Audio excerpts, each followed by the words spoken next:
Hello everyone, good afternoon and welcome to another edition of Wrestling Addicts right here.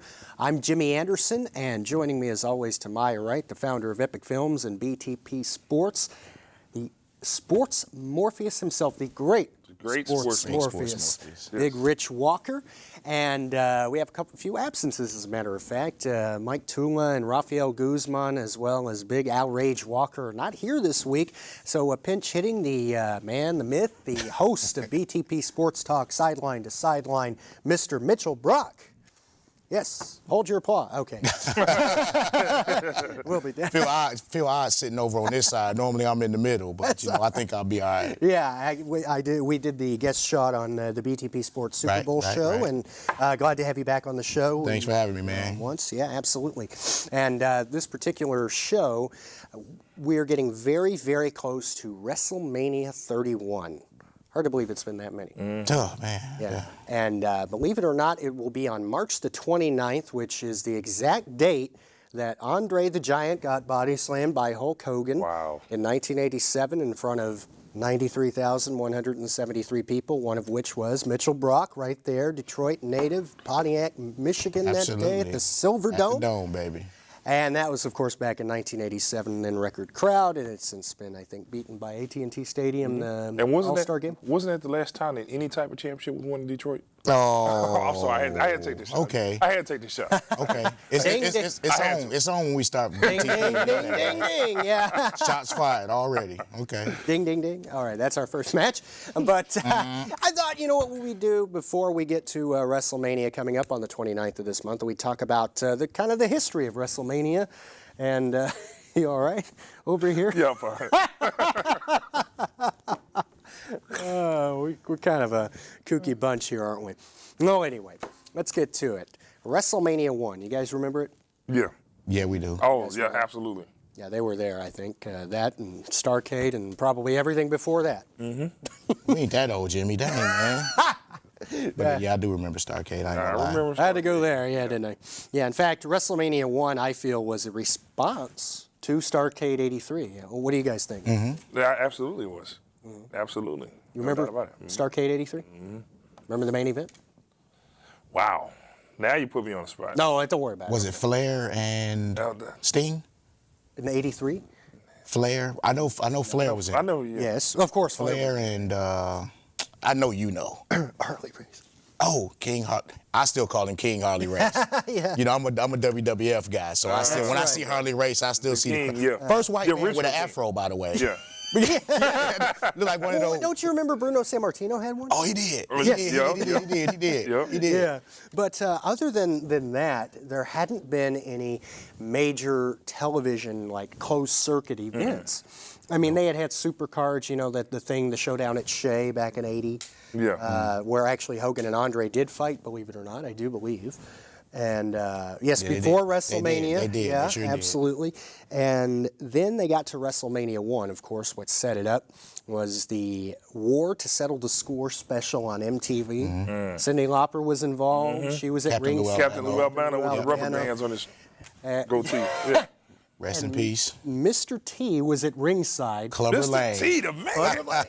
Who got in the main event? Who rather got involved whenever Hogan and Hogan. Because Hogan was in Rocky III. Right. Yes, he was being attacked, and then Mr. T got in there, and he started getting the boots laid to him, and that had to be exciting. Yeah. Yeah, it was. Did you get cable back then? And if so, did you see that event? I did see it, and that was, I mean, it was right around the time when all that was going on.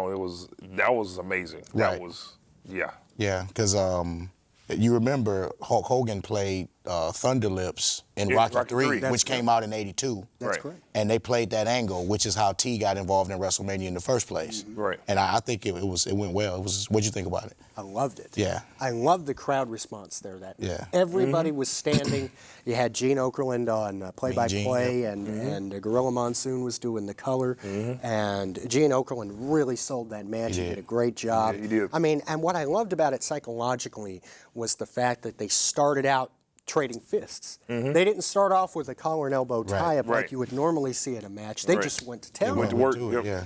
And the build-up was incredible. You had actual rock stars that day, aside from Cyndi Lauper, you know, like Alice Cooper, and you had some other, even Dick Clark. Dick Clark, sure in a was. few words. He was. And that started kind of in December of '84 with the award presentation for Cyndi Lauper. You remember that? They gave her that gold record, and Dick Clark was the MC for that. And then Roddy Piper came out, shattered the record over his head. Head, and yeah, the boos that Piper got though that night in February of '85. That was just phenomenal. That was kind of a transcendent moment for not just the WWF, but also for wrestling For the production. business. Yeah. Because that was where they saw that, hey, we really need to incorporate this behind the scenes element. And that was like the birth of Piper's Pit. And, all these off, out of the ring camera shoots that they incorporated into the production. So when they saw how effective that was, that's when they started to, bring that more into the production aspect of the WWF. And of course, WCW and everyone else, copied that. But that was the first time I seen that phase of the production, really be highlighted. Have either of you guys ever been in the building when Piper came to the ring with the bagpipes? Oh my God! Have you ever seen? Oh my God! It is amazing, man, because those are real. They're really playing those bagpipes, and it's just blaring through the stadium. And it is awesome to see in person. And the crowd goes nuts. Yeah. The crowd's not like that anymore. No, I mean, not even close, man. I mean, they're not as into it. They're more critical now. Right. Wouldn't you think? Rightfully so. Yeah. Rightfully so. I mean, because it's not what it used to be. When we were talking about it on Facebook, we were chatting about it. We were saying, man, I remember I posted about Saturday night's main event. Yes. I said, remember when you knew Saturday night's main event was gonna come on? Like all day in school Friday, you was hype. Saturday morning, you like, man, Saturday night's main event. Now it's like, Raw coming on. I mean, I have I'll trouble watch watching. it later, maybe. Yeah. Do you watch it? I have trouble sitting through Raw. I'm not a consistent. I don't plan my life around Raw like I used in the Attitude Era. Oh yeah, I'm gonna watch Raw, or at least hop back and forth between that and Monday Night Football. Now it's like if I don't have anything to do, I'll maybe go to YouTube and just catch some highlights of it, or watch the DVR. Hours. And it's boring now. It is. Too many recaps. And I know the matches are long, that's better, but I don't like the pacing of the commercial breaks. They'll stick one right in the middle of the match. But it's not even like a cliffhanger spot. They'll just, they'll be in the middle of a 3 count or something, they'll just go to break. That makes no sense. That's the oldest trick in the book to make sure you keep watching. They're like, oh, you're going to watch these commercials whether you want to or not, kind of thing. You know what I mean? The problem is, Michael Cole is bad about tossing the break. Sometimes he forgets to. Sometimes somebody will come to the ring and they'll toss the break. Michael Cole just needs to be tossed, period. He's the weakest announcer that WWE ever had, if you ask me. I know. He's so monotone. Yeah. And going back to a couple of the best were Gorilla Monsoon and Jesse the Body Ventura. Yeah. Who were the announcers for WrestleMania. They were personalities. They were. And, Michael's just not that. They tried to add a little flavor to him with the little weak rivalry with Jerry the King Lawler, and that was pathetic. Yeah. I mean, like you said, Jesse and Gorilla and Bobby the Brain. Even Vince. Yeah. Vince is very underrated as an. I don't care how you feel about Vince personally. Yeah. He's very underrated as an announcer. Yeah. He's one of the reasons I wanted to become an announcer. He was great as an announcer. And of course, Jim Ross. Jim Ross. We go back to Jim Ross. Oh my God. Jim Ross. He does one of amazing. the greatest, if not the greatest. He became the greatest, I thought, Jim Ross. Oh, no doubt about it. Why did it take so long for him to get into the Hall of Fame? Can somebody explain that to me? I can't. What's the beef? I know there's some type of beef with him in WWE because he's completely off the creative team. He was fired. He doesn't have. He was fired. He was fired. Yeah. And he doesn't even talk about them anymore. Well, going back to WrestleMania 1, to me, it wasn't as extravagant as the other WrestleManias became. I know it was new and everything like that. It was more based at the Garden. And almost looked like a glorified Madison Square Garden show that they kind of used to run every month. But they had Gorilla and Jesse there, and they had Lord Alfred Hayes. Yeah. God bless him. He was back there with the microphone, and he was sweating on the program he was holding, and this next bout here on WrestleMania features 2 he was scared to death. This guy is a machine with the impersonations, man. Y'all don't understand. Before we start rolling, we'll call somebody out and he'll just boom. This guy's a machine, man. Really. And my personal favorite was, and we'll go to the interviews on recorded. Have y'all seen that? Of course. Yeah. I mean, I don't know. I think they edit that stuff out of the DVDs now, but I've seen the other footage, and it's terrible. I don't know why they put him back there. And they even introduced him as, the TNT sidekick, and everything like that. That was kind of a mistake for him to do that live. But some of the matches were kind of like, I didn't quite get the whole Executioner and Tito Santana opening bout. No, I didn't. Didn't make much sense. Remember the King Kong Bundy squash against S.D. Jones? Special delivery. Why was S.D. Jones in it? Oh. It was 27 seconds. It was not 9 seconds like they kept saying. You remember that? Was it 27 seconds? I counted. Wow. Did that include them walking to the ring? Introductions and everything. Well, it was like, He would be in the Jobbers Hall of Fame, S.D. Jones. He was one of the... him and Barry Horowitz. Barry Horowitz. Iron Mike Sharp. Yeah. Mike Sharp. Yeah, and Steve Lombardi. Steve Lombardi, the Brooklyn Brawler. And of course the Brooklyn Brawler. Absolutely. The Red Rooster. Yeah. Not quite. There you go. Not quite. Oh, had to have that reference. But. Oh, yeah. You have to. Wrestling Addicts ain't Wrestling Addicts without a red... Terry Taylor? Is that his real name? Terry Taylor. Terry Taylor. Terry Taylor reference. Also the Tailor-Made Man. That was one of his gimmicks. He did have a lot of gimmicks. Yeah, he did, and they weren't good. But the main event, Mr. T didn't have much business wrestling now, did he? It worked though because It did. because of the heat on the with the Rockets. Yeah. Physically, no. Talent-wise, no. But he was hot at the time. Right. And then, the A-team, from that, he went on to the A-team. So, yeah. Okay. All right, well, we're fixing to go to break right here. I kind of lost my place. But anyway, don't go away. We'll be back with more discussion of WrestleMania right here on Wrestling Addicts. Stay with us. Welcome back to Wrestling Addicts. Be sure to follow us on social media, on Twitter at Wrestling Addicts, / the G off of that, and on Facebook, The Wrestling Addicts Show. We're open to having new members. Whenever you request, we accept. That's all we do. And if you want to post about anything and everything in the world of wrestling, don't be shy to do so, okay? So just keep that in mind. We're kind of having a retrospective discussion about WrestleMania. And you brought up a good point during the commercial break, Brock, about the managers of wrestling in general. And you brought up the first, Bobby the Brain Heenan. Absolutely. Now, he had not as much an integral part in the first WrestleMania, but he did have an instrumental quote, I think. And afterward, he told Vince McMahon, quote, "Here's to WrestleMania 2. And Vince was like, What? Yeah. What? Really? And then he said, you know what? Here's to WrestleMania 102. Wow. That's how much he believed in the product. And he was right. And the thing, was we're, right. We're a third of the way there. Yeah. Yes, Think we about it. are. We're a third of the way That's a to little 100. scary. Yeah. A little bit. And considering I literally remember the first WrestleMania, Yeah. man, I'm getting old. That's scary, man. We'll just keep that a secret. Yeah, right. Yeah. But, now, he was the manager, remember now, of Big John Studd and Andre the Giant in a body slam match for $15,000. You remember the stipulation where Andre would have to retire if he did not body slam Right. Big John Studd. Yep. And, of course, they ran off with the money even though Andre body slammed him. But another thing you brought up during the commercial breaks, I think we may have talked about it on the show a few times, was the fact that Bobby Heenan could make nobodies into somebodies. That's right. You know? I mean, look what he had to work with. Hercules Hernandez. Oh, wow. Big John Studd, not really the most charismatic guy, but I don't even know about talent, to be honest with you. Just He wasn't big. the most Well, exciting. also, Big, just Valentine and Beefcake. Yeah. wasn't that Johnny Valiant? First. Didn't Heenan start managing Valentine and Beefcake later? Did he? I don't remember. He may have. I thought he did a little bit later. We'll go and look. Yeah. Yeah. Yeah, and you were mentioning those two. They hadn't quite teamed together. Do you remember Brutus Beefcake at WrestleMania 1? He wrestled against David Sammartino. Brutus. Oh, wow. Remember that? Vaguely, yeah.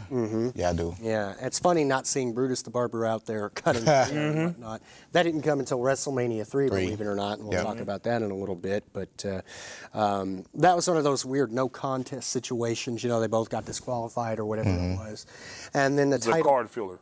That's all. Yeah, exactly. A lot of it was card filler. wrestler I noticed. You know, they had the Junkyard Dog and JYD. Greg the Hammer Valentine, I believe it was, for the IC belt. Yep, sure did. And he had the foot on the ropes or something, and Tito Santana came out and protested. And so the WrestleMania 1, it was good, but definitely set a precedent for the future WrestleManias, including the national anthem. You guys remember, trivia fact, who sang it? In the first one? First one? Yes. Wasn't it Aretha Franklin? Nope. That was 3. That was 3. Okay. Yeah. The first one. Wow. So I know Ray Charles did one. 2. That was Ray Charles did 2. He did 2. Yeah. I'm learning. And he actually did America the Beautiful. He at 3. killed it. Yes. Yeah. He killed it at 3. Yeah, he did America the Beautiful at 3. With the piano. And So Aretha did it at 3. Aretha did the national anthem. No, she did America the Beautiful too, didn't she? No, she No, did she did national Anthem. anthem at 3. Yeah. Okay. And then Ray That was Charles did iconic. America the Beautiful. Right. And WrestleMania too. Yeah. Oh, anyway, okay. Yeah. It was Mean Gene Okerlund.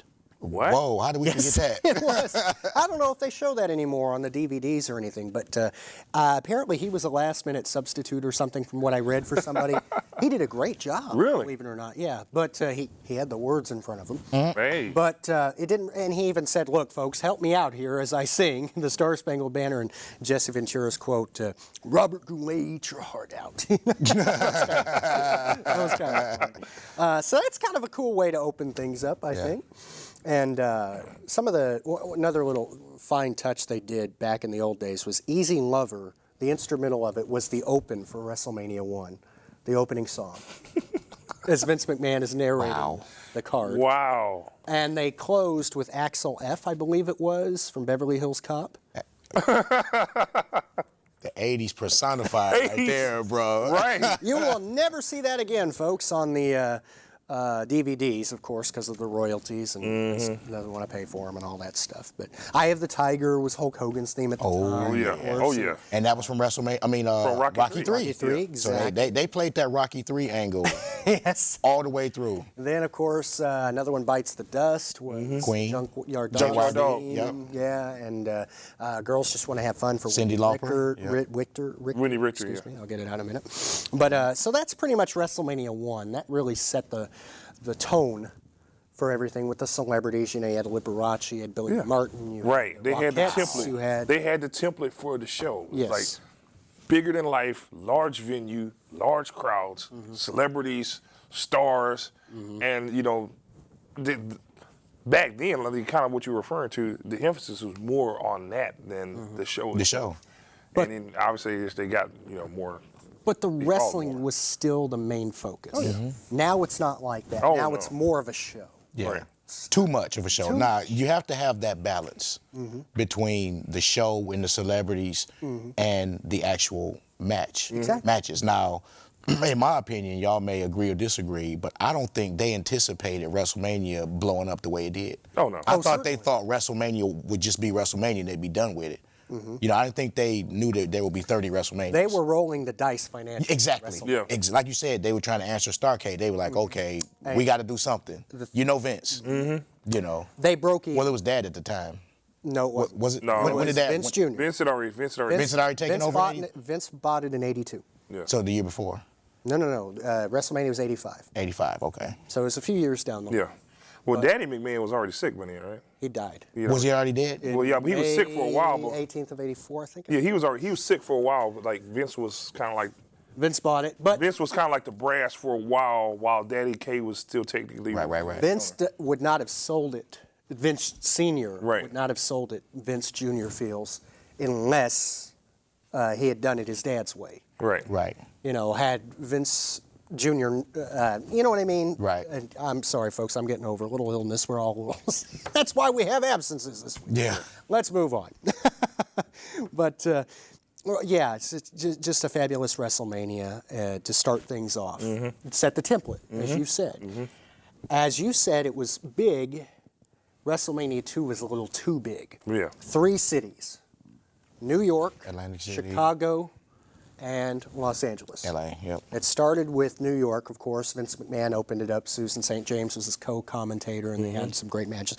In fact, the WrestleMania debut of the Macho Man, Andy Savage, represented. Ooh yeah. The GOAT. Oh, yeah, the Macho Man. And guess what, y'all? I'm gonna say it. I didn't even know I was gonna be on the show today. I was supposed to work the cameras for this show, but like you said, we got guys sick, and I just pinch hit, and I just happened to have this shirt on. Who knew? Who knew? Who knew? The coincidence. That's It just right. happens. I think the Macho Man's looking down. That's right, man. All right. Also, the WrestleMania debut of a lot of guys, like Jake the Snake Roberts. Remember that match Oh, yeah. against George Wells? Yep. Wow. Remember that? Yes. He put the python around his neck and he started throwing up. You Yep. remember? I mean, that was pretty big stuff. And the George the Animal Steel Macho Man match. And there were a lot of, it was just too much, I think, 3 different cities having to do it coast to coast. Was that the one when they fought for Elizabeth, or did that come later? Kind of. It kind of came later, but that kinda that was set it up. planted the seeds. Yeah. Exactly, Yeah. yeah. And then they had the boxing match in New York with the Mr. T and Roddy Piper. Oh. There was no business with having that on the card. I'm Piper sorry. thumbed him in the eye, remember? And he body slammed him. Yep. To end Yep. the match. Yep. That was just kind of a throwaway, I thought. It was a big deal. You but- still got the heat. Because, I mean, Rocky 3 was still hot. Yeah. Now, And then they were doing the build-up for Rocky 4, so. With the Russians. well, yeah. not just that, but A-Team was on. Yep. Yeah, Mr. Yep. T was already on the A-team. The A-Team was Mr. T was red hot at that time. Yeah. He was Yeah. red hot. But Roddy Piper, if you look back, was getting chants of Roddy, Roddy. He was he was kind of like the Macho Man, as a matter of fact. He was a heel, But we loved him. but we loved him. loved him. You tend to forget that Piper and Macho Man and even the Undertaker were heels. Yep. But they got heat. Yep. You know. In fact, it was so technically different that they had to start the West Coast feed first in LA. So LA got the first, their venue first, and then they got the tape delay of New York and Chicago because it was so jumbled up. So I think it ended with the Battle Royal or the tag team match, one or the other. In 2? In Chicago. Yeah. Yes, number 2. Yeah, WrestleMania 2. The main event in each city, I believe, they had the Battle Royal in Chicago with the NFL stars as well as the wrestlers, which I thought was pretty neat. Seeing Refrigerator Perry dupe John Cena about on that. the top Yep. rope. I Remember forgot about that? that, yeah. And then they had the cage match out in Los Angeles with Hogan and Bundy, and the boxing match in New York. Sorry, New York. I'm not a fan of that match. I just wasn't. I actually watched that at Joe Louis Arena in Detroit. They were showing it on really? Closed Circuit, and what they did was, they had the 4 screens, and they had one on each screen, so you could just go around and watch all of them at the same time. Really? Yeah, that was real cool. That's pretty neat about it. It was like $10 to get in, and you watch Not- all. Yeah, they did it for all the WrestleManias back in the day. Well, you're right. Yeah, It's closed exactly. circuit. Yeah, that's true. Yeah. And the great thing was that the other cities also got the closed circuit treatment. So like in New York, when their event was done, they could watch the Chicago event and the Los Right. Angeles event. Yep. And Los Angeles could watch the other two, and so on and so forth. And one funny technical gaffe I got to get out here was Jesse Ventura was to toss to an interview with Lord Alfred Hayes and Hulk Hogan. And they cut to him close up with a handheld, and he goes, "Right now?" And they left it in? Yeah, well, it was live. Oh, so yeah, They couldn't, yeah, cut They it. couldn't kill it. Yeah. But now they cut that out, of course, in future airings. We'll have to get into that sometime with WWE Network and 24, and all that stuff. Yeah. They always cut things, which I can't stand. But we're kind of running out of time here in this segment. We have about 30 seconds, as a matter of fact. But WrestleMania 3, we're going to have to get into that in the next segment. Oh, no doubt. I don't even know how we're going to cover all the WrestleManias. We may not be able to. No, no way. We may be able to highlight some of the WrestleManias, as a matter of fact. But the first 3, I think, were the big trendsetters. Those no were doubt. some of the most memorable ones, and then the ones thereafter. Yeah. Oh, anyway. I'm rambling on. Let's go ahead and go to break. We'll be right back after this. Stay with us. All right, welcome back to Wrestling Addicts, and I'll take a pill after this show, I promise you, to kind of get my head all together. We're talking about WrestleManias right here today, as a matter of fact. We're a little loopy, we're all kind of getting over whatever the heck it was that we got up in Bryan. When we were covering a TCAL event, by the way, be sure to look at BTP Sports. Would you please do that, by the way? Brock giving me the thumbs up. Appreciate that. Yeah. All right. Let's get to WrestleMania 3 now. I think that was the pinnacle. I don't know if any WrestleMania, maybe other than WrestleMania X7, 17, 17, oh, man. could even come close Yeah. to WrestleMania 3. Yeah. You were one of 93,173 people. I was. Roughly, that is the average now, I think, of pay-per-view buy rates across the country. Are you kidding me? 100,000, maybe 200. That amount of people were in the arena. Wow. That's embarrassing. That for is. Dayton. It is. I think. Goes back to what we were saying earlier. Everybody just ain't what it used to be. Nope. No, and people believed it.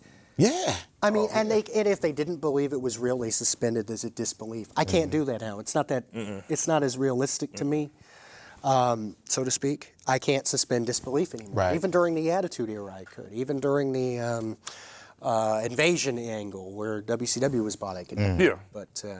But yes, you alluded to Aretha Franklin singing. I swore it was America the Beautiful, but it probably wasn't. I need to go back and look. Yeah, Aretha sang the national anthem. It was iconic. Yeah. I remember that. Vince McMahon introduced that WrestleMania, as you remember. He did. And the crowd just went nuts at that point. Mm-hmm. And now Vince McMahon has said in interviews that he channeled his father's spirit that day or something. Oh, wow. Then what's weird is I could kind of feel some vibes that Vince McMahon was overwhelmed when he was doing that announcement. And just the look on his face, he had this kind of aura about him. He just couldn't believe it.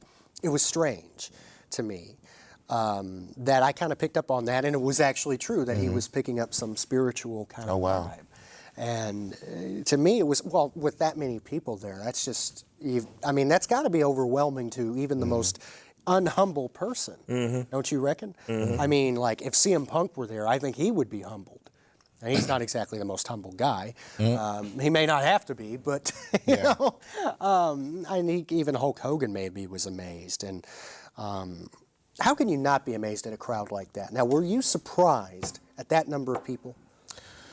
You were there. Yeah, I mean, now keep in mind, I was 11 years old, you know, so I was overwhelmed. I ain't gonna lie. And of course, you know, we were way up in the boonies. I still, to this day, don't know how my brother got those tickets, but God rest his soul. But, of course, I've been to the Silverdome 1,000 times for football, and it holds 80,000 for football. So to add 13,000 more, and I'd heard, back in those days, we didn't hear that many loud cheers for the Lions. So that was definitely the loudest bump I'd heard in the Silverdome at that time.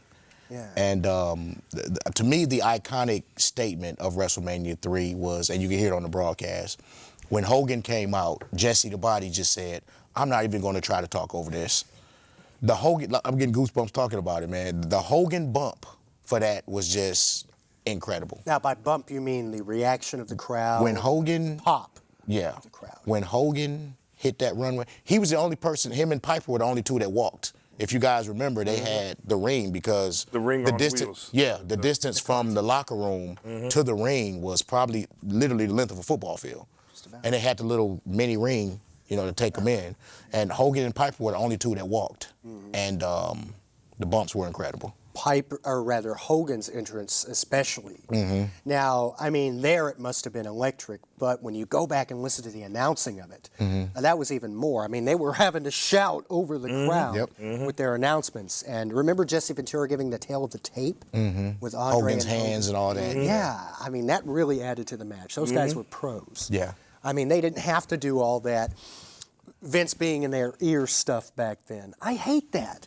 Why can't they let the announcers announce? Right. That's one of my pet peeves.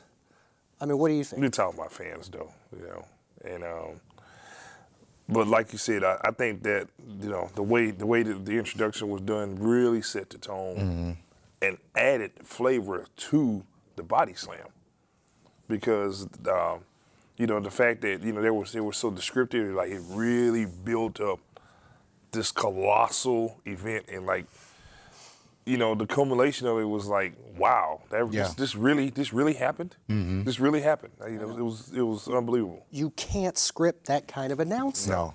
And if you try, it falls flat. That's right. If you listen to it today, it's horrible. Yeah. You know, and that's something another thing I've always wanted to do is actual wrestling announcing, and it's got to come from here in the heart. That's right. Absolutely. You got to be a wrestling addict. That's right. It can't come from a script. Nope. It can't come from Vince McMahon shouting in your ear or whoever shouts in your ear. That can't be. You have to be a wrestling announcer, not an actor, playing That's right. part. It will not come across. And it won't work. That's exactly what happens every week on Monday Night Yep. Raw, Yep. and it's Yep. embarrassing to me.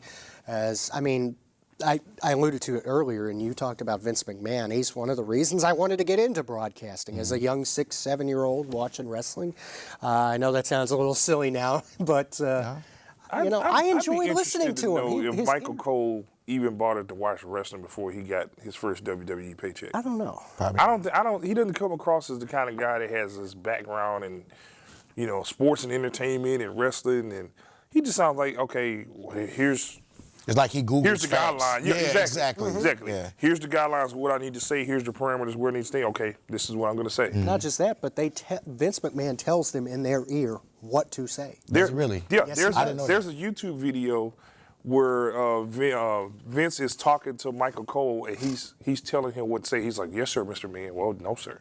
You In can't- fact, I'm gonna find it. I'm gonna post it on the. I did not know that. You Yeah. can't hear Vince in that video, Right. but You can hear Michael Cole responding, And Michael and he Cole- says specifically, "Yes, Mr. McMahon." He says something like, "I've already said that a blank load of times. Do I Yeah. really have to say that again?" And then all of a sudden you hear, "Okay, sir. Yeah, I just want to make sure." And knowing Vince, you can just about imagine what he was saying. Yeah. He's like, "Yeah, you You gonna do it. You gonna do it, you little maggot. You gonna learn today. Yeah, and that's pitiful. But going back to the event now, it's funny that a lot of those matches were set up weeks before the event, and it still came out just magnificent. The one that had the most build-up, believe it or not, was the Steamboat and Savage match. my It completely stole the Absolutely. show. It did. Stole It the show. stole It the did. show, and I Yeah. bet people were going nuts at Pontiac and Yeah. Silverdome. Huh? Right. And as we were speaking of that, as we were also discussing on Facebook earlier this week, there was a house show. I mean, a Saturday Night's Main Event in Detroit. Joe Louis? Yeah. Exactly 2 weeks before the WrestleMania. And they were building it up. And Hogan and Andre obviously didn't fight, but they came. showed- Right.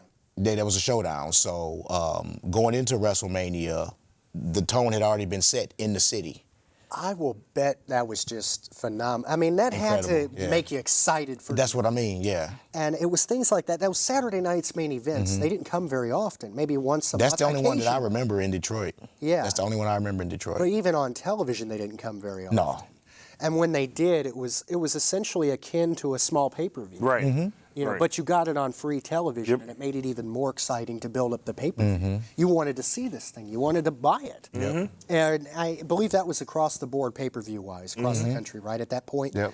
Maybe they still did closed circuit, but I'm not sure. They still did closed circuit. You know, you could still pay like $10 and go down to Joe. You know, if it was somewhere else, go down to JLA or Joe Louis Arena and watch it on closed circuit for like $10. Movie theaters started doing it. Did they really? Yeah, movie theaters started having closed circuit, and so they do it for boxing now. Now, Yeah. that match, the Steamboat Savage match, it all started in November, I believe it was, with the bell, November of '86. Bell I on the should throat. say, the bell across the throat. And Vince kind of oversold that, though, a little bit on his commentary. He said that Steamboat had swallowed his tongue, and he hadn't. He'd be dead. Sometimes Vince would go a little far little with the too descriptive, with the yeah. hyperbole, but he tried. I mean, well, points for trying. And then he came back. You remember those promos where he was trying to learn to talk? Yeah. And then when he came back out on a Superstars of Wrestling taping to wrestle, and the crowd going nuts, and the song "Sirius" being played, it's not the same now that they have to cover that up too. Right. On the WrestleMania 3 DVD, you remember that "Sirius" "Eye in the Sky" song by the Alan Parsons Project? Yep. That was his theme song.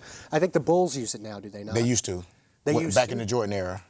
Right. I don't think they use it anymore. No, Nah. that's too bad because that's such a. And now, Great. the starting lineup for your Chicago Bulls. Absolutely, that was it. Yeah. And they scripted that match. Now, what a lot of people may not know, if they're casual wrestling fans, is a lot of the spots are kind of discussed before the match, or sometimes they just call it in the ring.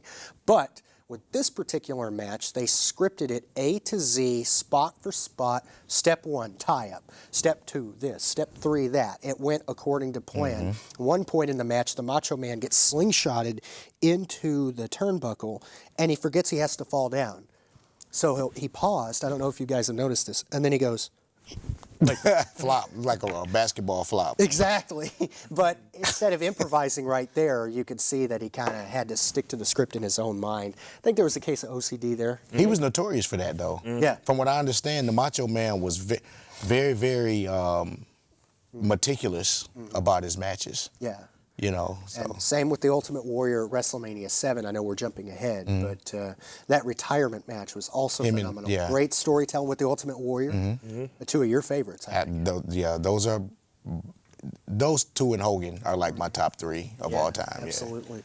And remember the Jesse Ventura saying that was the greatest match he'd ever seen, the Steamboat Savage match. It stole the show. And there was one point, real quick, before we have to go to break here in a minute, where Hebner started to count 3. They did a spot where he goes to the mat and you hear 1, 2, and everybody thought it was 3, but then Savage got out, but the crowd was cheering. Do you remember that spot? Vaguely, yeah. Everybody thought, not everybody, but most people thought the match was over, yeah. And Hebner, no, it's not over yet, you know. And they thought it was, And still some great matches at that card. I think WrestleMania 17 maybe had some of the best matches start to finish on the card, but and the Astrodome, no less. No doubt. The very first dome. But you cannot top WrestleMania 3 in terms of the excitement, in terms of the anticipation, in terms of the impact that it had. And we're going to be talking about some of the other WrestleManias in our final segment, which is coming up right after these messages from BTP Sports and Epic Films. Stay with us for more Wrestling Addicts. Awesome. Back to Wrestling Addicts. I'm Jimmy Anderson along with Rich Walker over here, Mitchell Brock to my left. And we were talking about WrestleMania 3 earlier. Now we're going to be discussing WrestleMania 4 and on. WrestleMania 4, kind of an interesting situation in that they had the title tournament. If you guys remember that, it was a 14-man tournament. You had your thumb down. You didn't like that. I agree. Wasn't crazy about it. There's no, WrestleMania is not WrestleMania without without a champion. A Hogan main event. Yeah. That's just me. Right. At that time, if there's no main event with Hogan, why are we here? You don't think the Macho Man's DiBiase match made up for that at all?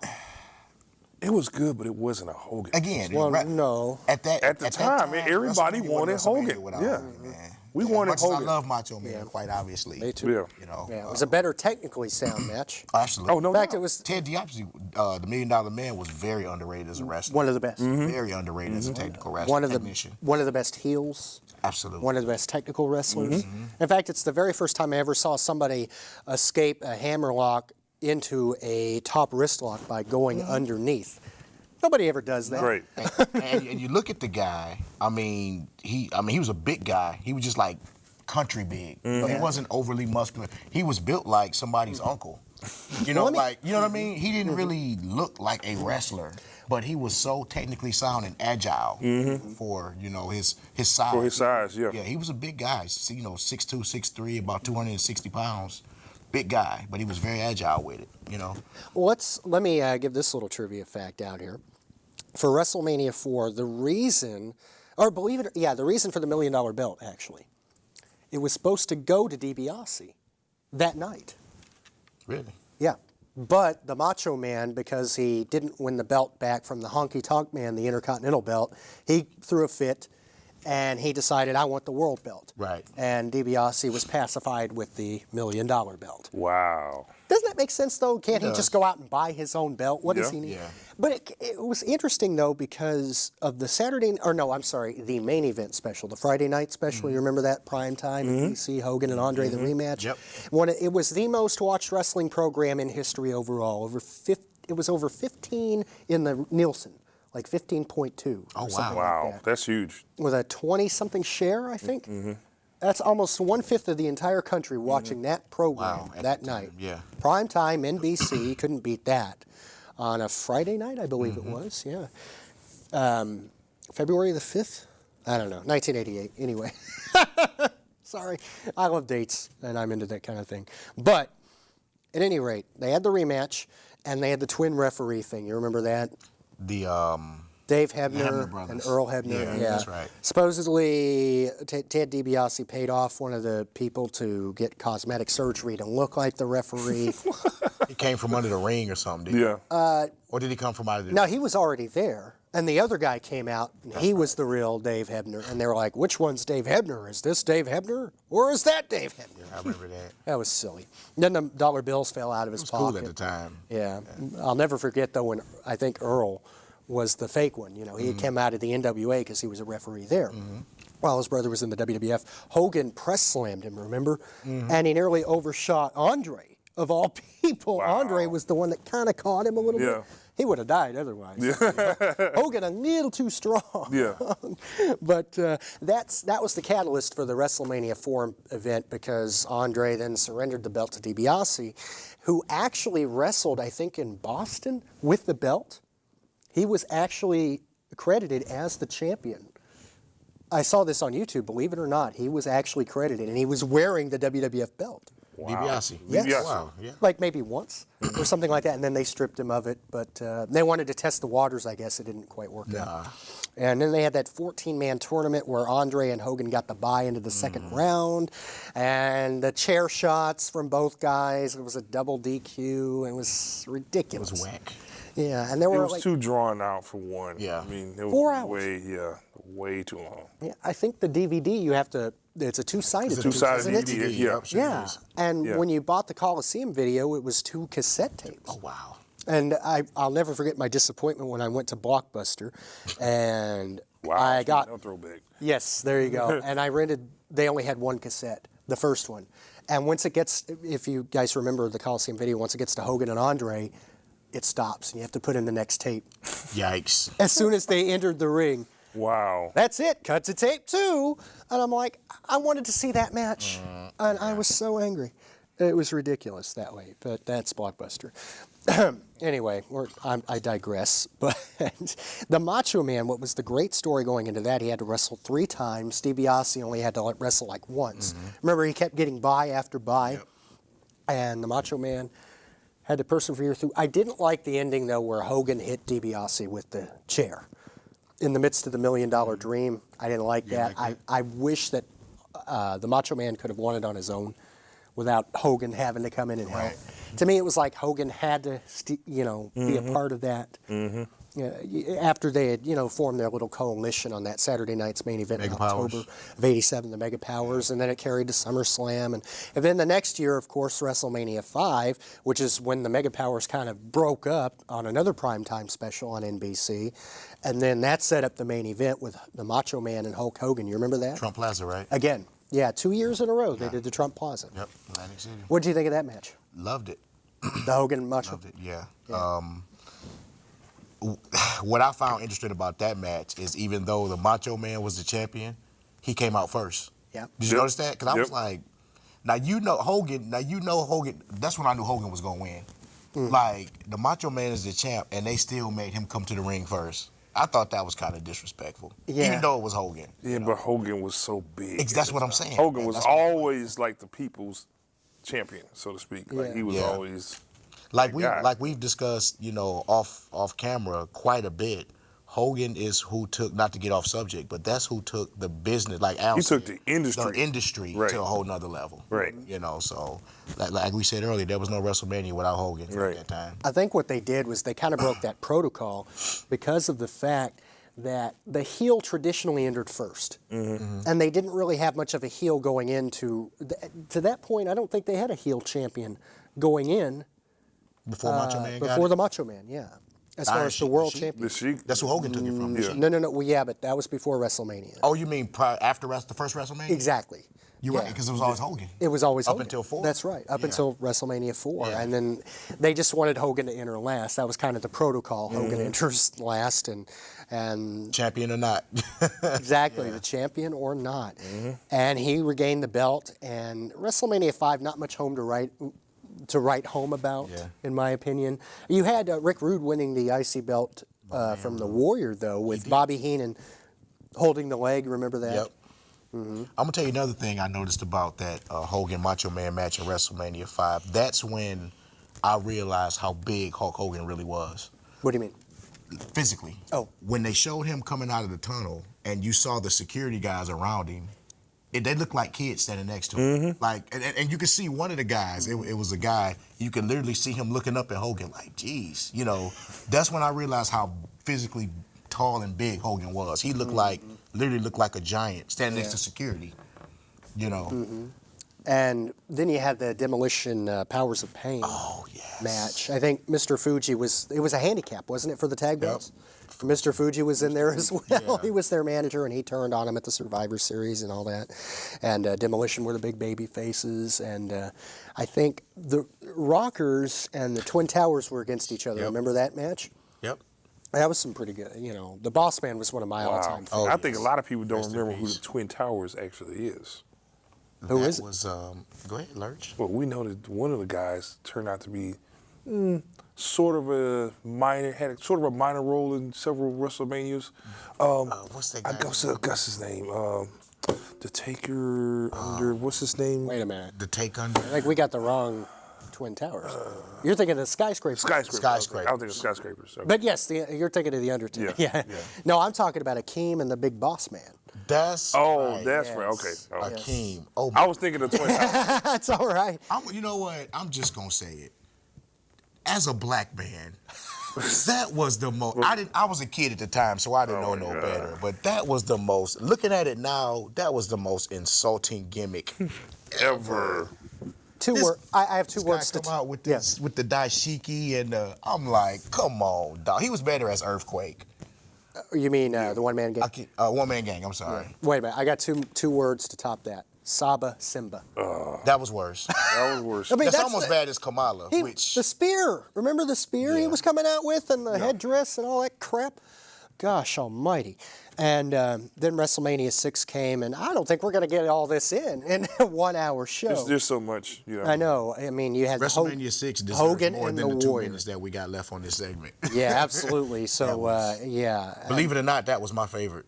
Was it 6? really? Even though I was at 3, 6 was my favorite. Because those were like my 2 guys fighting, Hogan and the Warrior. And remember, they had the cart again. Yep. Because the Sky Dome was just as big. Mm-hmm. Yeah. And Andre, I think, was on the card. You suppose, because of the colossal connection, him and Haku. That's right. Oh, King Haku. Yeah, King Haku, yeah. Haku and Tama, the Islanders. Mm-hmm. Now, you suppose they had that because of Andre? I think so. His back he was gone by then. As a matter of fact, that was WrestleMania 3. Yeah. If you notice, there was a big thing behind the scenes about whether he was going to let Hogan slam him or not because his back was already going bad, and he toughed it out. If you look, you can see under his, deal, you could see the brace that he had underneath.